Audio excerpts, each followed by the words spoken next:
Welcome to RSO One-on-One. This is a required training for all registered student organizations. Hi, I'm Chad and I'm a part of the RSO lead team and I'll be taking you through RSO 101. This set of video trainings will go over RSO basics.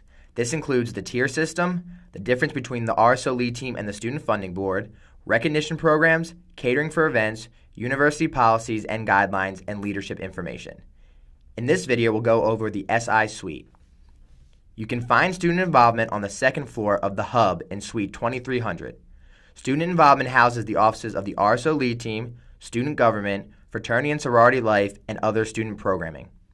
All registered student organizations on campus are assigned a mailbox in student involvement.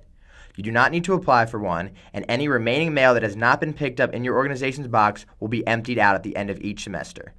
If you don't know your organization's mailbox number, please email rso@gmu.edu or visit student involvement. The address for student organizations is the organization's name followed by 4400 University Drive, MSN 2D6, Fairfax, Virginia 22030. Student involvement provides lockers for student organizations to place meeting materials and equipment. All organizations must apply for a locker through the registration process on Get Connected. If chosen to obtain a locker, your organization must sign a contract before you are given full access. If your organization ever needs supplies, you can visit the Imagination Station in Student Involvement. This is a room with free craft material available to all RSOs. It includes butcher paper, paint, markers, crayons, die cutout letters, and more. You must sign in at the front desk in order to use the station. Remember to always clean up after yourself. This is a room that is for the use of all student organizations, and it is important to be respectful. In this video, we will be covering the tier system and 25 Live. The tier system is defined by Tier 1, 2, and 3. The specific requirements and benefits of each tier can be found on the Student Involvement website. The most notable differences between the tiers is the amount of funding that can be allocated to them and where they have access to schedule events. The most important benefit to being a student organization is the ability to reserve space on campus, which is done through 25 Live. Once you reserve a space on 25 Live, event services will be available to support your event. Remember that you and your organization are accountable for knowing what is permitted in each space and what is not. It is important for you to know the limitations and capabilities of each space. RSOs can only have access to event spaces that have been booked and confirmed through 25 Live. We cannot allow anyone access to a space without a formal reservation. If you need access to your room prior to your event start time, you will need to book pre-event time in 25 Live when making your reservation. Heather Crandall can assist with adding this for events that have already been booked. If you need to cancel an event, it must be done at least 3 business days before the date. You cannot cancel an event through 25 Live. You must email Heather Crandall at hcrandall@gmu.edu. Fines will be incurred for late cancellations, no-shows, last-minute setup changes, and room damages. Spaces must be left in the same condition in which they were found. Any excessive trash or damage to a space could result in fines or fees for your RSO. Make sure to pay attention to posted room capacities. If an event has more people in attendance than the posted space capacity, attendees will be asked to leave. Remember, your organization is accountable for knowing this information. The places that can be reserved include student center spaces such as Dewberry Hall, the Bistro, the JC Cinema, the JC Atrium, Hub Ballroom, the Patriots Lounge, as well as outdoor spaces such as North and South Plazas, Finley Quad, Merton Hall, President's Park, and parking lots. RSOs can also consider a wide variety of events. Just make sure to specify when reserving space, and before planning an event, remember what your tier has access to. For example, Tier 1 organizations don't have access to reserve large event spaces and only have access to receive $1,000 per year from Student Funding Board through the application process. The event services staff is made up of the operations assistant that set up the rooms, events production, and the services concierge team. Services concierge staff members are students. They monitor the buildings, assist with technology, enforce space use guidelines, and provide great customer service. This team is on duty whenever student center buildings are open. Any last-minute event changes must be approved by the services concierge staff. Clients can contact the services concierge staff at 703-993-8919. A popular event choice is showing a movie. However, you must keep copyrights in mind. Exemption of public purchasing rights for showing movies covers instructors or pupils, face-to-face teaching, nonprofit educational institution, and lawfully made copies. Most RSO shown movies will not fit into one of these categories. Advertising services through SI is free to RSOs. RSOs can utilize the cubes outside of Southside to advertise events, recruitment, and other opportunities available through your organization. You can sign up to paint a side at the Skyline front desk. Only events that have passed can be painted over. If you are advertising an event, you can paint the cube no more than 2 weeks before the date of your event. Student organizations are also eligible to reserve the George Mason statue on the South Plaza to decorate. The process to reserve the statue is different from reserving the space around the statue. If you are interested in reserving the statue, please visit the University Life Suite in Sub 1, room 4211, during normal university business hours. You are highly encouraged to reserve the statue as early as you possibly can. Kiosks can also be booked in order to table for things like fundraising, recruitment, or event awareness. The forms to request these, as well as their guidelines, can be found on the advertising page of the Student Center's site, along with that of other advertising methods such as hanging up flyers. In this video, we'll be covering the role of SFB, the Student Funding Board.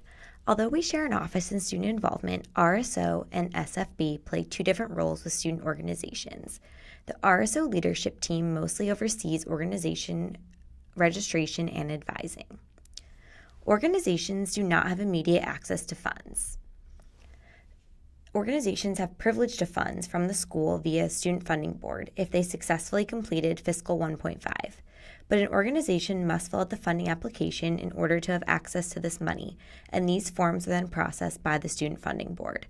The Student Funding Board focuses primarily on money and finances for student organizations. The board reviews and allocates all funding requests.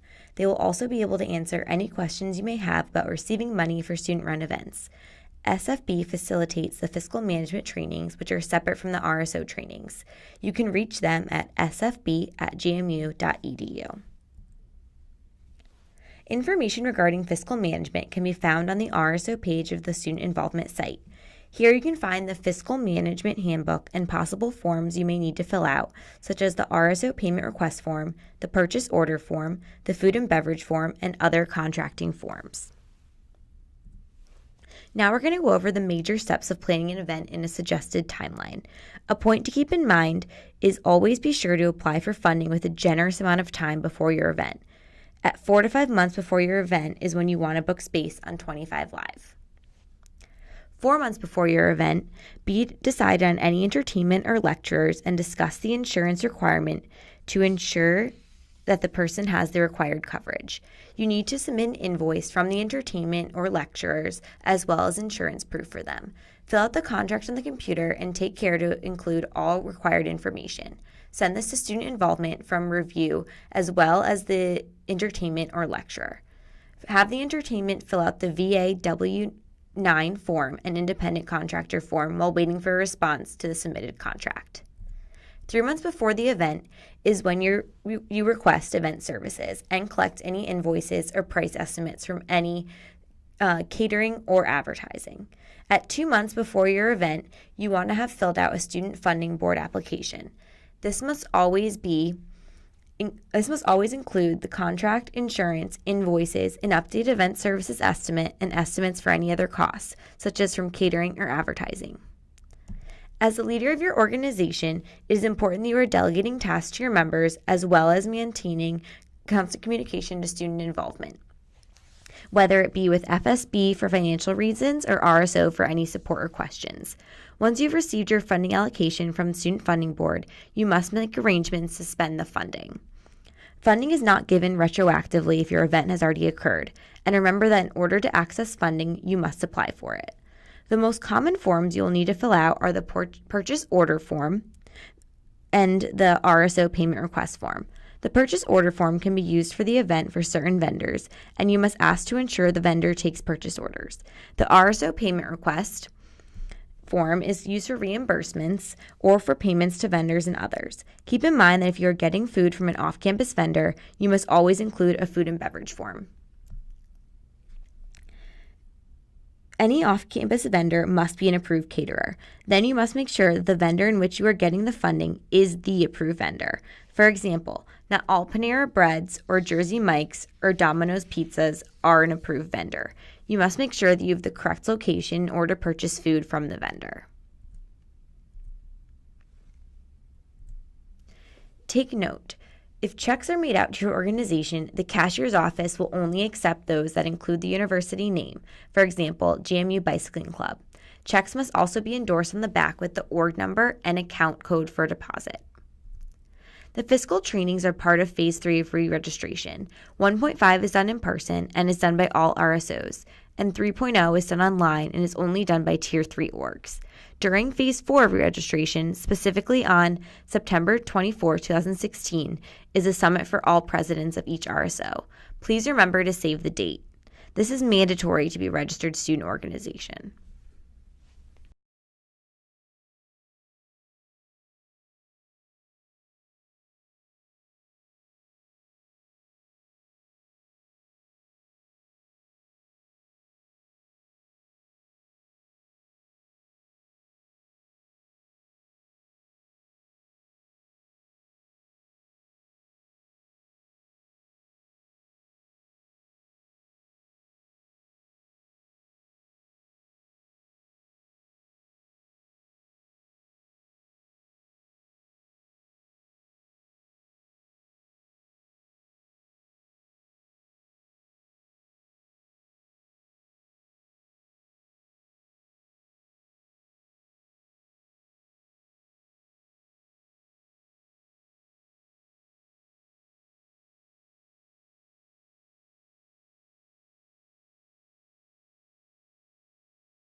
In this segment, we'll provide you with some very important leadership theories and information that you can use as a student leader in RSO.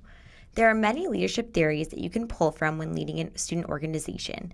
Some of the popular theories are listed on the screen, like behavior theories, situational theory, and transformation theory. While all of these theories may not apply to you and your organization, the ideas may be helpful when you are faced with a challenging situation or leadership dilemma. We will focus on two main leadership theories in this video, the social change model and the leadership identity development model. The social change model incorporates group values, individual values, and society and community values, which all work together to create change. This model focuses on the 9 C's, which are all listed on the screen. It might be helpful for your exec board to review this list of C's and determine 3 to 4 that are most important to your organization. The Leadership Identity Development Model, or LID, is a more individual approach to leadership. As a student leader, it is important to understand where you are as a leader. LID has 6 stages of leadership: awareness, exploration and engagement, leader identified, leader differentiated, generativity, and integration and synthesis. These 6 stages represent the journey that an individual may take when gaining leadership experience. It might be helpful for you to take a minute, read through the different stages, and determine which stage you are at currently, so you know how and where you need to grow during your student leader experience. To find out more information about leadership and effective ways to manage your organization, please see the RSO Handbook, which is located on si.gmu.edu. Thanks for watching RSO 101. If you have any questions about information covered in this video, please visit us at si.gmu.edu or email us at rso@gmu.edu. Thank you.